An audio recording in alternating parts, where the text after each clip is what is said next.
Capítulo 7. O Mediterrâneo em 48 horas. O Mediterrâneo, o mar azul por excelência, o grande mar dos hebreus, o mar dos gregos, o mare nostrum dos romanos, com suas margens repletas de laranjeiras, aloés, cactos e pinheiros marítimos, embalsamado pela fragrância dos mirtos, emoldurado por rudes montanhas, saturado por um ar puro e transparente, porém incessantemente erodido pelos fogos da terra, é um verdadeiro campo de batalha, onde Netuno e Plutão ainda se digladiam pelo império do mundo. Segundo Michela, é nele, em suas praias e águas, que o homem se revigora num dos climas mais pujantes do planeta. Porém, por mais bela que fosse, não pude senão relancear aquela bacia, cuja superfície cobre 2 milhões de quilômetros quadrados. Senti falta dos conhecimentos pessoais do Capitão Nemo, uma vez que o enigmático personagem não apareceu uma única vez durante aquela travessia desenfreada. Estimo em aproximadamente 600 léguas o trajeto que o Nautilus percorreu sob as águas desse mar, tendo realizado a viagem em 2 estirões de 24 horas. Após deixarmos as paragens da Grécia na manhã de 16 de fevereiro, no dia 18, ao raiar do sol, atravessamos o Estreito de Gibraltar. Ficou evidente para mim que aquele Mediterrâneo, espremido entre as terras de que ele pretendia fugir, desagradava ao Capitão Nemo. Suas águas e brisas traziam-lhe uma enxurrada de lembranças, quando não de nostalgia. Nele, não exercia mais aquela desenvoltura, aquela independência de manobras que os oceanos lhe propiciavam, e o Nautilus sentia-se desajeitado entre aquelas praias tão próximas da África e da Europa. Nossa velocidade era de 25 milhas por hora, ou seja, 12 léguas de 4 quilômetros. Desnecessário dizer que Ned Land, para seu grande pesar, viu-se obrigado a desistir de seus planos de fuga, pois, arrastado à razão de 12 a 13 metros por segundo, não havia como fazer uso do escaler. Deixar o Nautilus em tais condições seria o mesmo que pular de um trem em movimento na mesma velocidade, manobra imprudente caso tentada. Além do mais, nosso aparelho não subia à superfície senão à noite, a fim de renovar sua provisão de ar, orientando-os exclusivamente pelas indicações da bússola e as marcações da barquilha.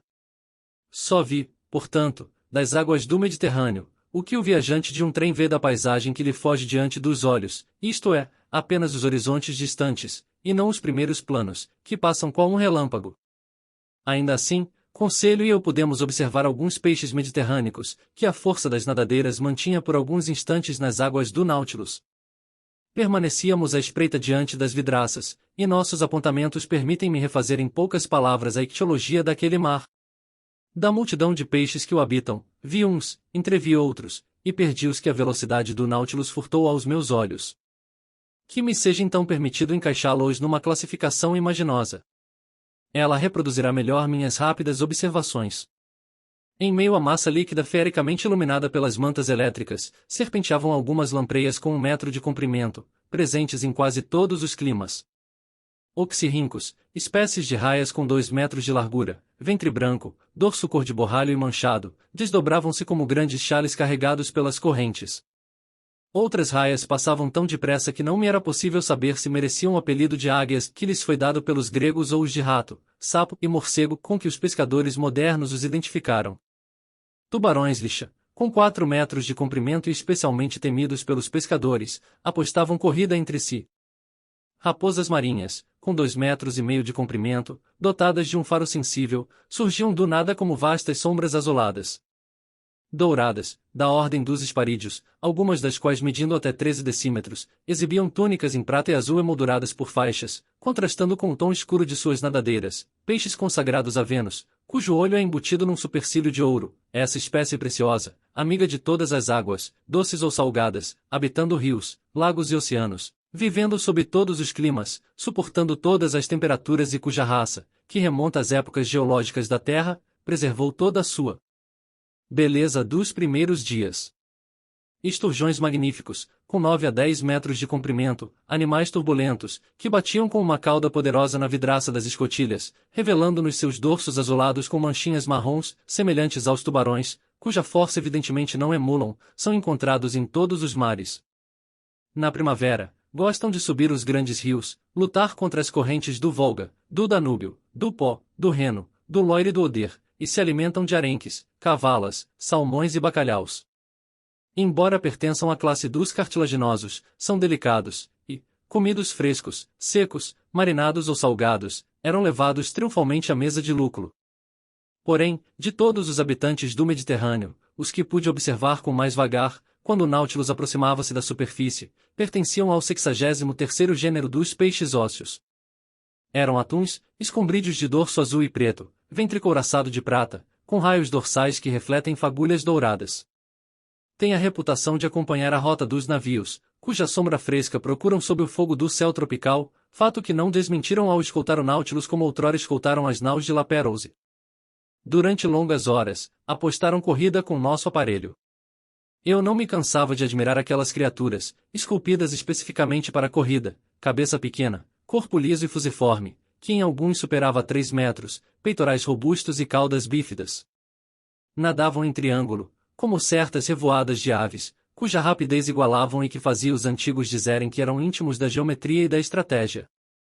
A despeito disso, porém, não escapam às perseguições dos provençais, que os estimam como os estimavam os habitantes da Propontida e da Itália, e é às cegas, como que atordoados, que esses preciosos animais se lançam e perecem aos milhares nas almadravas marselhesas.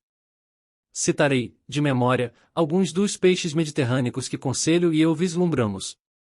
Eram gimnotos carapós esbranquiçados, que passavam como intangíveis vapores, moreias combros, serpentes de 3 a 4 metros raiadas de verde, azul e amarelo, pescadas bacalhaus, com 3 pés de comprimento, cujo fígado compunha um prato delicado, sépulas tênias, que flutuavam como finas algas, triglas, que os poetas chamam de peixes-liras e os marujos de peixes assobiadores, cujo focinho é enfeitado com 2 lâminas triangulares e rendadas figurando o instrumento do velho Homero.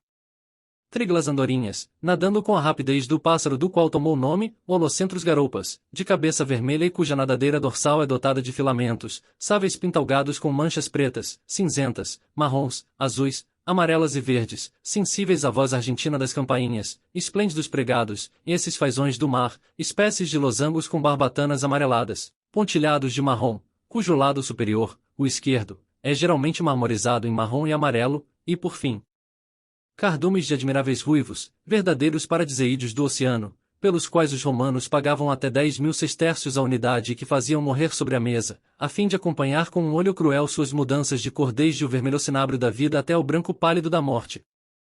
E se não me foi dado ver peixes raias, balistas, tetrodontídeos, hipocampos, acarás-joia, centriscos, blênios, salmonetes, peixes-espinho, anchovas, voadores, pargos, bogas e orfas, nem tampouco os principais representantes da ordem dos pleuronectos, solhas, linguados e rodovalhos, presentes no Atlântico e no Mediterrâneo. A culpa disso foi a vertiginosa velocidade que arrastava o Nautilus através daquelas opulentas águas. No que se refere aos mamíferos marinhos, julgo ter reconhecido, nas imediações do Adriático, 2 ou 3 cachalotes, dotados de uma nadadeira dorsal, do gênero dos fisetérios, alguns delfins do gênero dos globicéfalos, exclusivos do Mediterrâneo e cuja parte anterior da cabeça é zebrada por pequenas linhas claras, além de uma dúzia de focas de barriga branca e pelagem preta, conhecidas como monges, por terem efetivamente o aspecto de dominicanos com 3 metros de comprimento. Conselho, por sua vez, julgou ter avistado uma tartaruga com 2 metros de largura, ornamentada por 3 arestas salientes e longitudinais. Lamentei não ter visto esse réptil, pois, pela descrição que Conselho me fez, julguei reconhecer o alaúde, que é uma espécie raríssima. De minha parte, discerni algumas tartarugas amarelas com a carapaça alongada. Quanto aos zoófitos, pude admirar fugazmente uma impressionante galeolária alaranjada, que se agarrou à vidraça do painel de bom-bordo. Era um longo e tênue filamento, arborizando-se em ramos infinitos e terminando na mais fina renda jamais tecida pelas rivais de Aracné. Infelizmente, não pude pescar aquele admirável exemplar, e por certo nenhum outro zoófito mediterrâneo teria se oferecido à minha vista se o Nautilus, curiosamente, na tarde do dia 16, não houvesse reduzido sua velocidade. Eis em que circunstâncias passávamos entre a Sicília e a costa de Tunis. Nesse espaço apertado entre o Cabo Bom e o Estreito de Messina, o fundo do mar sobe quase subitamente, formando uma verdadeira crista, sobre a qual restam apenas 17 metros de água, ao passo que de ambos os lados a profundidade é de 170 metros. O Nautilus foi então obrigado a manobrar cautelosamente, a fim de não colidir com a barreira submarina. Mostrei a Conselho, no mapa do Mediterrâneo, o lugar ocupado por esse comprido recife. Que o patrão me perdoe, observou Conselho, mas é como se fosse um istmo que unisse a Europa à África. Sim, meu rapaz, respondi, ele fecha integralmente o Estreito da Líbia, e as sondagens de Smith comprovaram que antigamente os continentes tocavam-se entre o Cabo Bocói e o Cabo Furina. Acredito piamente, disse Conselho. Devo acrescentar, continuei, que uma barreira semelhante existe entre Gibraltar e Ceuta. Esta, nos tempos geológicos, fechava completamente o Mediterrâneo. E se um dia algum impulso vulcânico levantasse essas duas barreiras acima das águas? Exclamou Conselho, a probabilidade é ínfima. Se esse fenômeno acontecesse, aliás, seria um revés para o Sr. de Lesseps, que tanto peleja para furar seu istmo. Concordo, mas repito que esse fenômeno não acontecerá. A violência das forças subterrâneas diminui gradativamente. Os vulcões, tão numerosos nos primeiros dias do mundo, extinguem-se pouco a pouco, o calor interno se reduz, a temperatura das camadas inferiores do globo cai drasticamente a cada século, e tudo isso com prejuízos para o nosso globo, pois esse calor é sua vida. Ora, o Sol é insuficiente, Conselho. Você seria capaz de devolver calor a um cadáver? Não que seja de meu conhecimento. Pois bem, meu amigo, um dia a Terra será esse cadáver frio. Tornar-se-á inabitável e será desabitada como a Lua, que há muito perdeu seu calor vital. Dentro de quantos séculos? Perguntou o Conselho. Dentro de algumas centenas de mil anos, meu rapaz. Então, rematou o Conselho, temos tempo de terminar nossa viagem, quer dizer, desde que Ned Land não se intrometa. E Conselho, reconfortado, voltou a estudar o fundo submarino, que desfilava rente ao Nautilus em uma velocidade moderada. Ali, sob um solo rochoso e vulcânico, desabrochava uma flora exuberante em esponjas, holotúrias, sidípias e alinas ornamentadas com cirros avermelhados que emitiam uma ligeira fosforescência, beróis, vulgarmente conhecidos como pepinos do mar e banhados no lusco-fusco de um espectro solar, comátulas ambulantes, com 1 metro de largura, cuja púrpura avermelhava as águas, euríalos arborescentes de grande beleza, pavonáceas com caules compridos, um grande número de ouriços comestíveis de espécies variadas, bem como actíneas verdes com tronco acinzentado e o disco marrom, que se perdiam em sua oliva cabeleira de tentáculos. Conselho empenhava-se especialmente em observar os moluscos ou articulados, e, embora sua nomenclatura seja um pouco árida, não quero desmerecer esse bravo rapaz omitindo suas observações pessoais. No ramo dos moluscos, ele citou numerosos petúnculos pectiniformes, espondilos na forma de casco de burro, que se amontoavam uns sobre os outros, donáceas triangulares, íalas tridentadas, com as barbatanas amarelas e as conchas transparentes, pleurobrânquios alaranjados, ouriços pontilhados ou semeados de pontos esverdeados, aplísias, também conhecidas como lebres marinhas, dolabelas, áceros carnudos e umbrelas endêmicas do Mediterrâneo, orelhas do mar, cuja concha produz a cobiçada madreperola, petúnculos flamulados, anomias que os nativos do Languedoc, dizem, preferem as ostras e mexilhões, tão caros aos marceleses, verrucosas de Vênus duplas, brancas e gordurosas, moluscos que abundam nas costas da América do Norte muito consumidos em Nova York, vieiras operculares de cores variadas, mexilhões tamarametidos em suas tocas, por cujo sabor apimentado eu tinha uma queda, venericárdias estriadas, cuja concha com o topo abaulado apresentava vértebras salientes, cíntias, cobertas por tubérculos escarlates, carneárias com a ponta em curvas semelhantes às ligeiras gondolas, férulas coroadas, atlantes com as conchas espiraliformes, tetes cinzentas, manchadas de branco e revestidas por uma mantilha franjada, eulidídeos, semelhantes a pequenas lesmas, cavolinas rastejando sobre o dorso, aurículas, com destaque para a aurícula meosotis, de concha oval, peixes anjo-ocres, litorinas, iantinas, cinerárias, petrículas, lamelares, cabuchões, pandoras etc. Quanto aos articulados, Conselho, em seus apontamentos, dividiu-os conscienciosamente em 6 classes, das quais 3 pertencentes ao mundo marinho. São as classes dos crustáceos, dos cirrípedes e dos anelídeos. Os crustáceos subdividem-se em 9 ordens, a primeira delas compreendendo os decápodes, isto é, animais cuja cabeça e tórax são geralmente ligados entre si, cujo aparelho bucal é composto de vários pares de membros, e que possuem 4, 5 ou 6 pares de patas torácicas ou ambulatórias. Conselho seguirá o método de nosso professor Milne Edwards, que estabelece 3 seções de decápodes, os braquiuros, os macruros e os anomuros, a nomes um tanto bárbaros, mas corretos e precisos. Entre os braquiuros, Conselho citou a Matias, cuja fronte é dotada de 2 grandes pontas divergentes, o escorpião, que, não sei porquê, simbolizava a sabedoria entre os gregos, Lampreias macena e Lampreias pinimana, provavelmente perdidas por ali, pois em geral vivem em grandes profundidades, xantos, pilunas, romboides, calapídeos granulosos, facílimos de digerir, observa conselho em suas notas, coristos desdentados, ebalhas, cimopólias, doripas lanosas etc. Entre os macruros, subdivididos em 5 famílias, os couraçados, os escavadores, os ástacos, os salicoques e os oquisópodes, ele cita lagostas comuns, a carne da fêmea sendo a mais estimada, gansos cilarídeos ou cigarras do mar, pitus ribeirinhos e todo tipo de espécies comestíveis. Omite, porém, a subdivisão dos ástacos, que compreende as lagostas, pois as lagostas vermelhas são as únicas lagostas do Mediterrâneo. Enfim, entre os anomuros, ele registrou dromias comuns, abrigadas atrás da concha abandonada da qual elas se apropriam, além de homolos, com a testa coberta de espinhos, bernardos eremitas, porcelanas etc. O trabalho de conselho interrompia-se nesse ponto. Faltara-lhe tempo para completar a classe dos crustáceos, mediante o exame dos estomatópodes, dos anfípodes, dos homópodes, dos isópodes, dos trilobitos, dos branquiápodes, dos ostracódeos e dos entomostráceos. E, para encerrar o estudo dos articulados marinhos, ele deveria ter citado a classe dos cirrípedes, que inclui os ciclopes, as cracas, e a classe dos anelídeos, que ele não teria deixado de dividir em tubículos e dorcibrânquios. O Nautilus, porém, tendo ultrapassado a fossa do Estreito da Líbia, retomou sua velocidade costumeira em águas profundas. A partir desse momento, sumiram moluscos, articulados e zoófitos.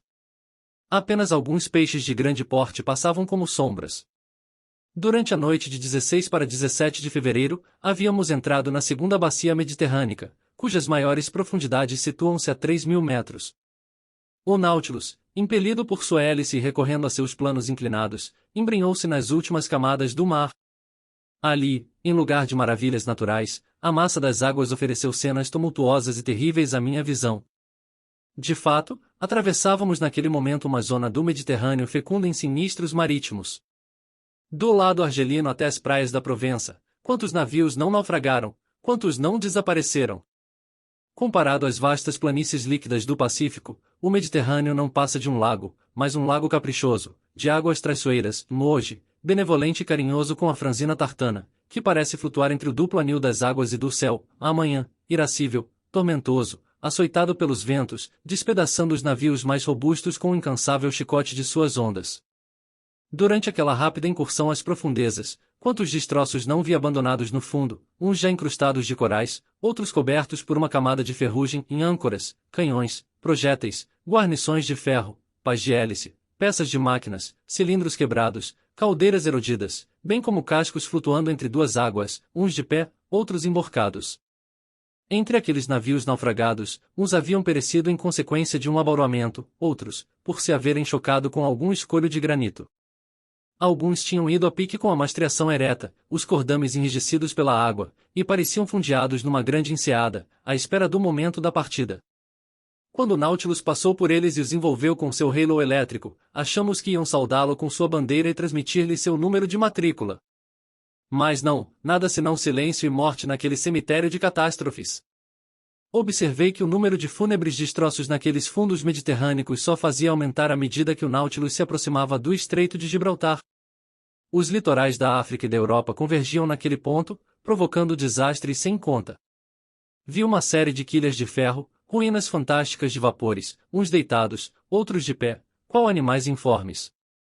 Uma dessas embarcações, com os flancos abertos, a chaminé tombada, rodas de que não restava senão a estrutura, o leme separado do cadastre ainda preso por uma corrente de ferro, o emblema da popa corroído pelos sais marinhos, apresentava-se sob um aspecto terrível. Quantas vidas ceifadas naquele naufrágio! Quantas vítimas arrastadas para o fundo das águas! Algum marujo teria sobrevivido para contar aquele terrível acidente, ou o mar ainda guardava consigo o segredo do desastre? Não sei porquê, ocorreu-me que aquele barco afundado podia ser o Atlas, desaparecido 20 anos atrás e do qual nunca mais se ouviu falar. Ah, que história macabra não daria das profundezas mediterrânicas, com seu vasto ossuário onde tantas riquezas se perderam, onde tantas vítimas encontraram a morte. Indiferente e célere, o Nautilus deslizava a toda força em meio àquelas ruínas. E, em 18 de fevereiro, por volta das 3 da manhã, apresentou-se ao início do Estreito de Gibraltar. Deparamo-nos então com duas correntes, em uma superior, já muito detectada, que leva as águas do oceano até a bacia do Mediterrâneo, e uma inferior, cuja existência acha-se atualmente demonstrada por dedução. Com efeito, a soma das águas do Mediterrâneo, incessantemente alimentada pelas águas do Atlântico e pelos rios que nele se lançam, deveria elevar anualmente o nível desse mar, uma vez que sua evaporação é insuficiente para restabelecer o equilíbrio. Ora, se não é isso que acontece, somos obrigados a aceitar a existência de uma corrente inferior, que, através do Estreito de Gibraltar, despeja na bacia do Atlântico o excedente do Mediterrâneo. E isto efetivamente se comprovou, pois foi dessa contracorrente que o Nautilus se beneficiou para passar como um raio pela estreita passagem. Por um instante, pude entrever as admiráveis ruínas do Templo de Hércules, submergido, segundo Plínio e Avienno, junto com a ilha onde se assentava. Minutos depois, seguimos evoluindo sob as águas do Atlântico.